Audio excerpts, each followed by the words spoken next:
welcome to a rolling ramble. I was watching videos this morning while I was getting ready for work, and I come across Aimee's from Luscious Life talking about not eating enough on keto and how that can affect your metabolism. And I really wanted to talk about that because I think it's very important, and I think she brought up a great subject. So instead of just talking in the comment section of her video, I thought I would go ahead and do a response video. There's a lot to be said for making sure your caloric intake is up above 12 to 1500. And you'll hear advice on both sides about if you have enough fat on your body, it doesn't matter how many calories, don't matter. It doesn't matter. You can have 500 a day, and as long as you've got enough fat, you're good. Let your body eat your fat. But my opinion, and from doctors that I've talked to, now I will say the doctors that I've talked to are not nutritionist people, so they're just as much talking out their butt as I am because doctors don't take enough classes in nutrition. So over the years, when you're dieting, you learn a lot about nutrition. You study it. You want to see what is the best thing to do for your body and to tweak this and that and what takes the weight off. So you learn a lot about nutrition over the years when you're trying to battle weight and food addictions. So the doctors that I've talked to are just general practitioners or specialists in other areas that have really not a lot to do with nutrition. So when they speak, they'll even say, I never really studied nutrition, but this is what I've seen. So they're talking from their own experiences, what they've seen with their patients, with their individuals, what's worked for them and what hasn't. So going on that, this is just my own personal opinion and opinions of doctors not certified in nutrition, okay? So take it with a grain of salt. But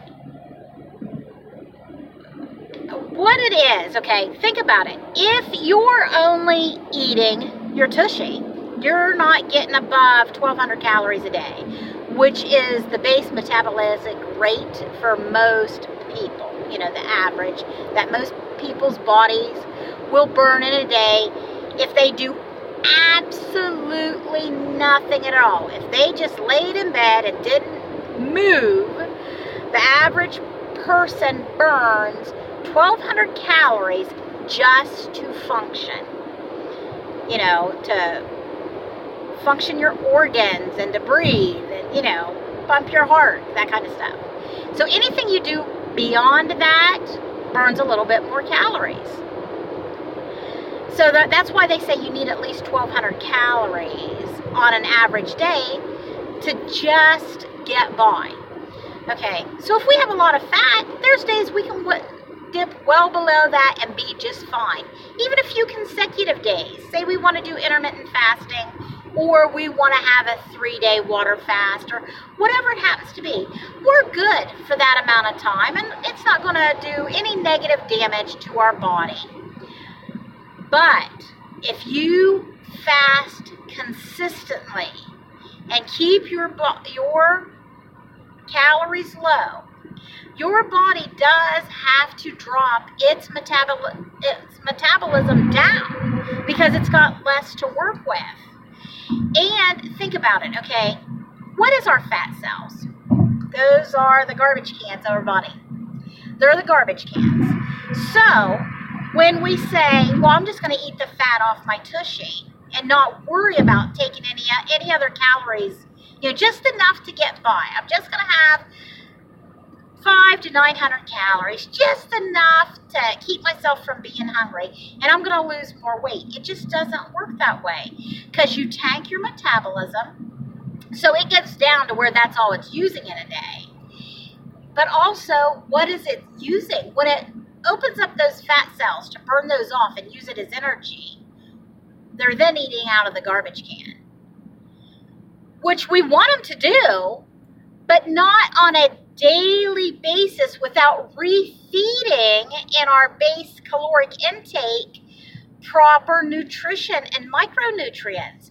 So if you're not getting in enough green leafy vegetables and fresh protein and all your good healthy nutrients, your body is using your fat cells, yes, but it's using a depleted source. There's no nutrition there.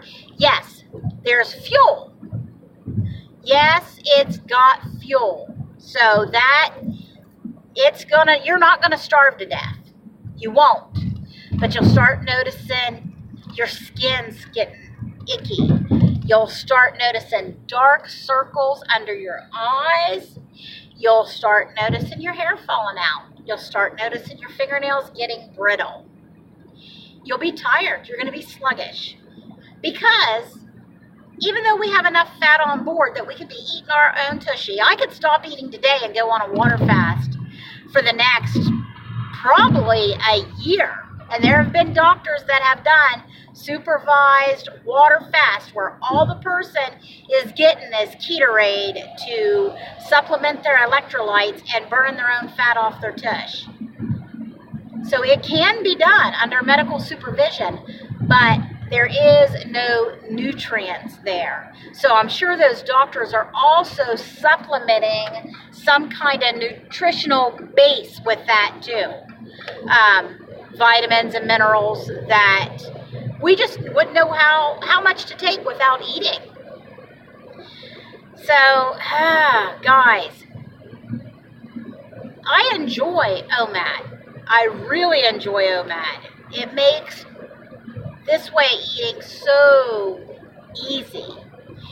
But when I'm eating OMAD, I try to get in 1,200 calories a day. And I try to make sure I'm having close to 20 carbs in that 1,200 calories because I'm wanting all those green leafy vegetables, celery. You know, I'm trying to get in veggies in that 1,200 calories and keep my fat up and, you know, all this stuff. So you got to make sure you're micromanaging your diet when you're going on a low calorie deficit, that you're getting enough nutrients in, enough green leafy veg. Those dark greens are your best friend. So, yeah, low calorie for an extended period of time without proper supplementation can be very detrimental to your metabolism, in my opinion. Alrighty, because I know this was all over the place and very rambly, so if you have any questions, please ask and I'll try to do a better addressing of each question. Alrighty guys, you have a great day and blessings.